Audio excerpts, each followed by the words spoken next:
ये जो एटॉमिक कुव्वत है, इसकी वजह से कोई पाकिस्तान की तरफ माली आंख से नहीं देख सकते।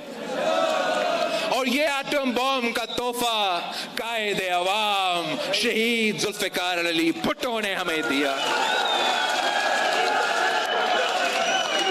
और ये जो एटॉमिक बम का तोहफा है, जिसकी वजह से आज भी पाकिस्तान को कायदे अवाम शहीद जुल्फिकार अली भुट्टो करी खुदा बख्श से पाकिस्तान का दिफा कर रहा है, तो उसका दिया हुआ एटॉमिक बम की तोहफा की वजह से।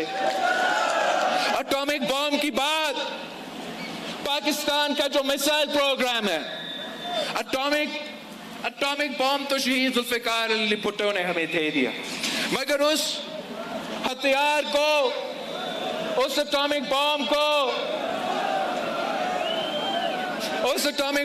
अगर आपने कहीं पहुंचना है, दुश्मन मुल्क तक पहुंचना है, तो मिसाइल ऐसा होना चाहिए कि वो, सब खैर तो है, सही है, कोई बीमार तो नहीं हुआ?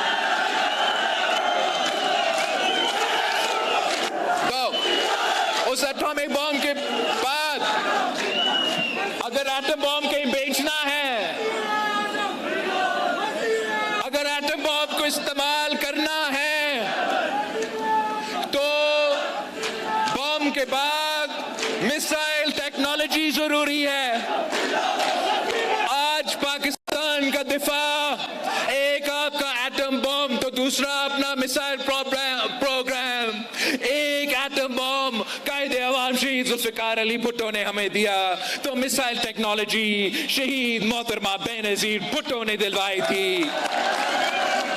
बाप ने एटॉमिक बम के जरिए हमारा दिफा किया है, तो बेटी ने मिसाइल प्रोग्राम के जरिए पाकिस्तान का आज भी करी खुदा बख्श से दिफा हो रहा है। उसके बाद एटॉमिक बम के बाद, मिसाइल प्रोग्राम के बाद एक ऐसा दौर पाकिस्तान में गुजरा, मुशर्रफ दौर में, जहां पाकिस्तान में दूसरों ममालिक के बेसिस बने थे। जैसे आजकल मिडिल ईस्ट में दूसरों ममालिक के बेसिस है, वैसे आपका पाकिस्तान में भी एक जमाने में एक आमिर ने उस दूसरा मुल्क को पाकिस्तान के सरजमीन पे इजाजत दिया कि बेस बनाए, अपने हवाई जहाज़ें चलाए और पाकिस्तान के सरजमीन पे से मुसलमानों के ममालिक पे बमबारी करे। याद है आपको? कौन था वो सदरे पाकिस्तान जिसमें हिम्मत था, जिसमें बहादुरी था, जो एक सलाला इंसिडेंट के बाद लात मार के तमाम बेसिस को पाकिस्तान में बंद किया, हमारे मेहमानों को खुदाफिज कह दिया।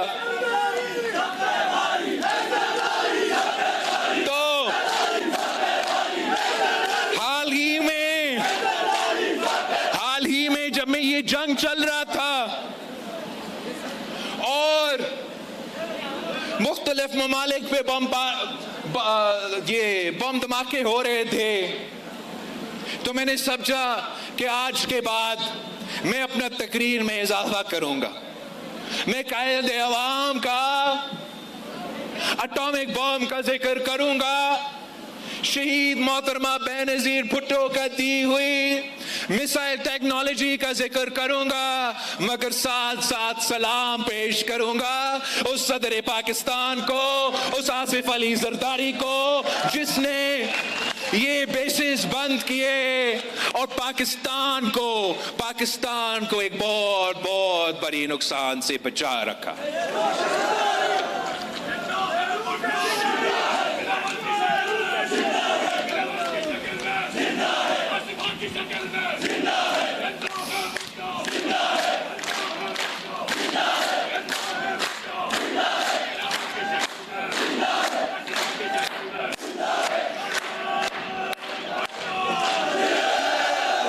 चाहते हैं कि पाकिस्तान हर लिहाज से मजबूत हो, दफाई सतह पे मजबूत हो, मुआशी तौर पे मजबूत हो। और हम समझते हैं कि सिर्फ एक सियासी जमात इस मुल्क में मौजूद है तो ये तमाम काम करवा सकते हैं, और वो मेरा और आपका पाकिस्तान पीपल्स पार्टी है। वो शहीद मोहतरमा बेनजीर भुट्टो का ये तीर है। हमारा और आपका रिश्ता इस 3 नस्लों का रिश्ता में आप जरा सोचें कि गिलगित बल्तिस्तान के अवाम ने और पाकिस्तान पीपल्स पार्टी ने मिलके ये जो 3 नस्लों का जदोजहद है, हमने हासिल क्या किया है। कायद अवाम शहीद जुल्फिकार अली भुट्टो का हाथ आपने थाम लिया था और आपने गिलगित बल्तिस्तान से FCR का निजाम खत्म किया, सरदारी निजाम खत्म किया, सब्सिडी का तोहफा दिलवाया। ये मेरे जियालों का कारनामा है। याद आपने कायदे अवाम इसी बल्तिस्तान डिवीजन में इसी गांचे की सरजमीन पे खड़ा होकर कायदे अवाम शहीद जुल्फिकार अली भुट्टो गांचे के सरजमीन पे खड़ा होकर वहां से ऐलान किया था कि हम घास खाएंगे मगर बॉम्ब बनाएंगे।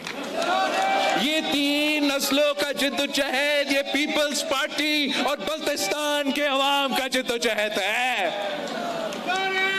आपने मतलब गांचे के अवाम ने पाकिस्तान को यह एटम बॉम्ब का तोहफा दिया। गिलगित बल्तिस्तान के अवाम ने कायदे अवाम को अपनी मुश्किलात के मसाइल के बारे में बताया कि जो हमें यहाँ गंदम मिलता है, जो हमें यहाँ पेट्रोल मिलता है, जो हमें डीजल मिलता है, उसका आप अगर कंपेयर करें कि कराची में और इधर का प्राइस क्या है तो जमीन आसमान का फर्क है। और कायदे अवाम शहीद जुल्फिकार अली भुट्टो ने ये तय किया कि गिलगित बल्तिस्तान के अवाम की किस्मत में ये नहीं लिखा है कि वो हमेशा गरीब ही रहे। और आपने कायदे अवाम शहीद जुल्फिकार अली भुट्टो ने इस सब्सिडी के जरिए आज तक ये हकीकत है कि जिस प्राइस को आपको नीचे पाकिस्तान में आपको पेट्रोल मिलता है उसी प्राइस पे आपको इधर मिलेगा, उसी सब्सिडी के नतीजे में। और हम ये पाकिस्तान पीपल्स पार्टी और गिलगित बल्तिस्तान के अवाम की कामयाबी है। ये हमारा 3 नस्लों का साथ का जिस जिद्दोजहद आपने किया, हमने ये चीजें हासिल की। आपकी जिद्दोजहद के नतीजे में हमने पीपल्स पार्टी से पहले गिलगित बल्तिस्तान के पास नाम तो था लेकिन नाम लिया नहीं जाता था, पहचान नहीं था। कहते थे नॉर्दर्न एरियाज। मतलब नॉर्दर्न एरियाज क्या होता है? गिलगित बल्तिस्तान का नाम आपने और सदर जरदारी ने मिलके इस इलाके को, इस सरजमीन